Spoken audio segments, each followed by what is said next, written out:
Hi, I'm Andy Robbins from GMN Bearing USA. Today we're going to talk about Sprag clutches, how they work, what they are, and some common applications.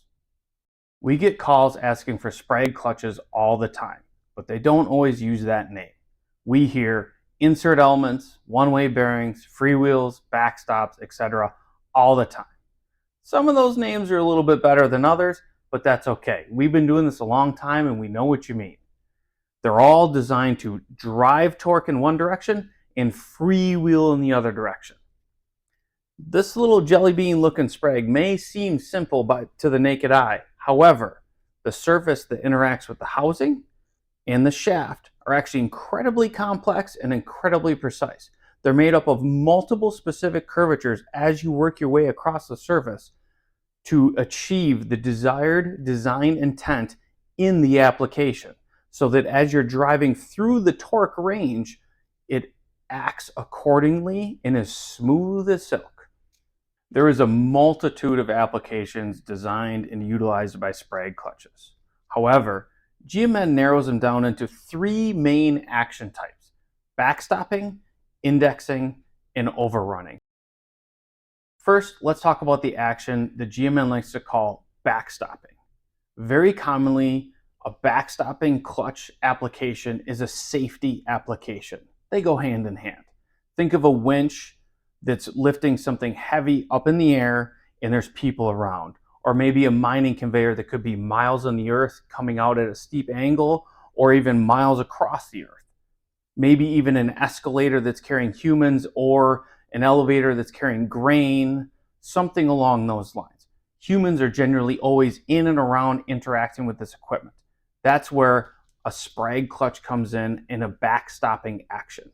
If something were to fail, the motor that's driving the application, gears, etc., you need this backstopping clutch in position to catch all of that weight. It's a problem if it comes crashing to the ground. Nobody wants to see that happen. For GMN, we very commonly suggest the FE 8000 series. It has no RPM limit that can be very advantageous, but it also has an incredibly high torque value to envelope required. This can both save in assembly costs and engineering time. Next, let's talk a little bit about the action we call indexing. Very commonly used in food production and some smaller assembly line production.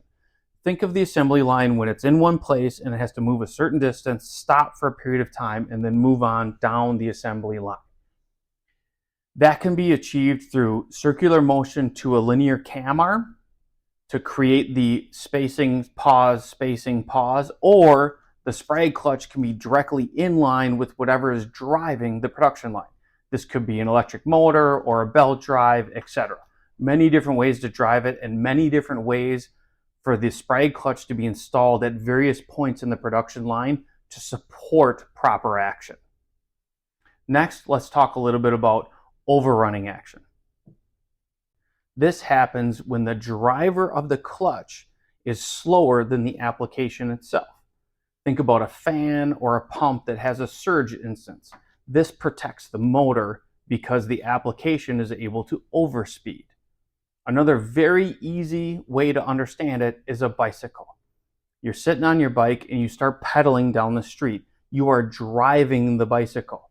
Now, say you get up to a speed you like and you stop pedaling. Now you're coasting.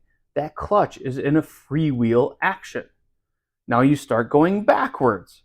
Now it's still in a freewheel or overrunning action because your bicycle is still moving forward. Another instance that's interesting is you start pedaling faster and faster, and you catch up to the speed of the bike. Now it starts re-engaging and you are driving again. That's an easy way to understand what we call overrunning or freewheeling a Sprag clutch. We hope that this video supported your growth and understanding of Sprag clutches. If you want to continue to geek out with us some more, jump on our website and download the comprehensive Sprag clutch guide. It goes much deeper. Also, don't forget to subscribe below. Thanks for watching the video.